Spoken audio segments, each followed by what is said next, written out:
Good morning. I just wanted to go over some questions from week 2 of 6300's homework.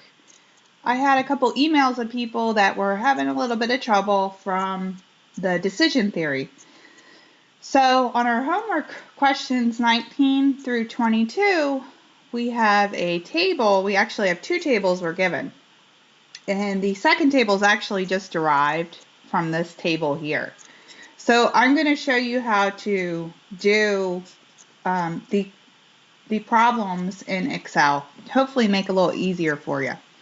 So what I did to get this was I just went to the homework, here's the homework, and I copied this table and then I pasted it in Excel. Okay, so this is the exact table just transferred from the homework to Excel. The other information that we were given was the probability of the states of nature. Now remember, in a state of nature, that is something you don't get the choice of. So a state of nature would be like, oh, our economy is in a recession, our economy is in an expansion. You don't get to choose those. Of course, you'd always choose an expansion if you could. Well, there's some cases you wouldn't, but that's another video. So for this particular case, we're given the probability of all of these states of nature, the likelihood of them happening. So I'm going to put the probability for those down here at the bottom, okay? So the probability of this state of nature were given in question number 19. It's on page 5 of the homework assignment for week 2. And what we're told is the probability of that favoring A would be 0.5. Then we have, oops, this is actually formatted for currency, so I want to take that off and have this just general. Okay, and what I'm going to do is, you see it rounded up to the nearest dollar. Okay, so that was formatted, that's why that came up to $1. So I just made it general for the probability.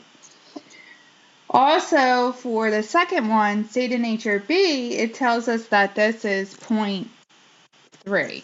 Now we know for this last one, make that general again, that because the probabilities all have to equal 1 when you total them up, that even if they didn't give us this third, we would automatically know that it was 0.2, because what we could do is say 1 minus these two probabilities would give us what was left over here. Okay, so this one's probably going to do currency again. Yep, let me take that out and make it a general. Just going up to my number area, making that a general number. Okay. And my Excel is doing it as red. There we go. Okay, so now we have all of our probabilities for these events. And then what I can use for number 19 to find out the answer would be the sum product function in Excel. What that does, it says, okay, if we're taking this alternative A right here, it'll say $88 times 0.5 plus minus $5, so that's a loss, times 0.3 plus negative $5 times 0.2. It'll add those products together and give us the outcome. So I'm going to make this cell over here, this I3, the answer to that, okay?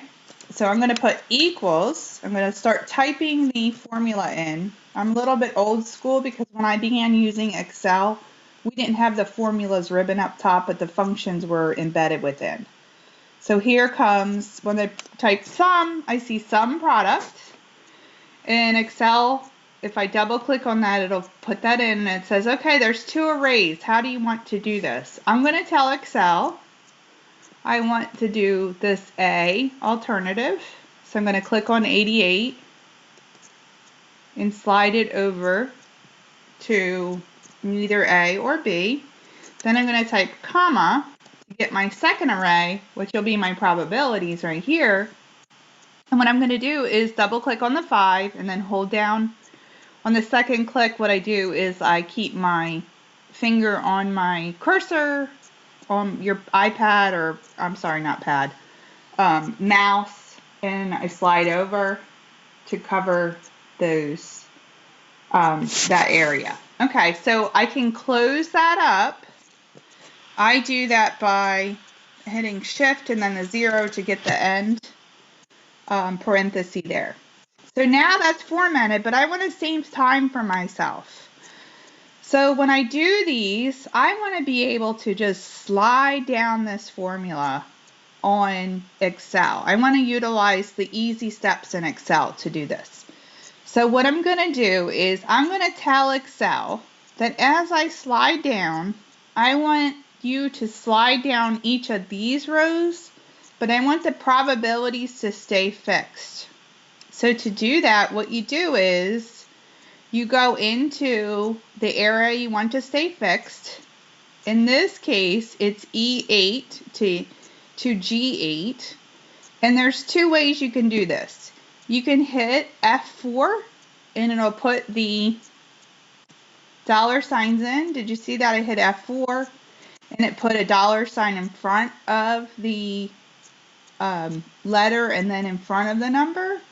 Or you can just simply type them in. So you can go shift, hit the 4 key, slide over in front of the number, hit shift, and there it is, okay?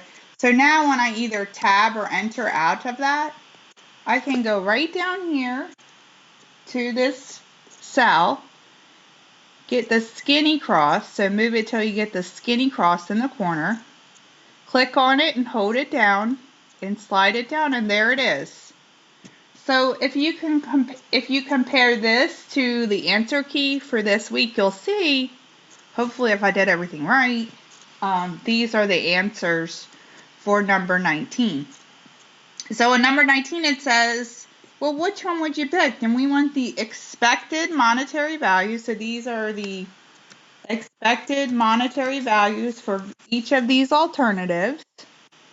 I can make them look nice as $1. And what came out is what? The highest is the one I want to choose. So in this case, this is your answer right here. My preferred alternative would be this alternative, or A and B. Okay, so that's the answer to number 19.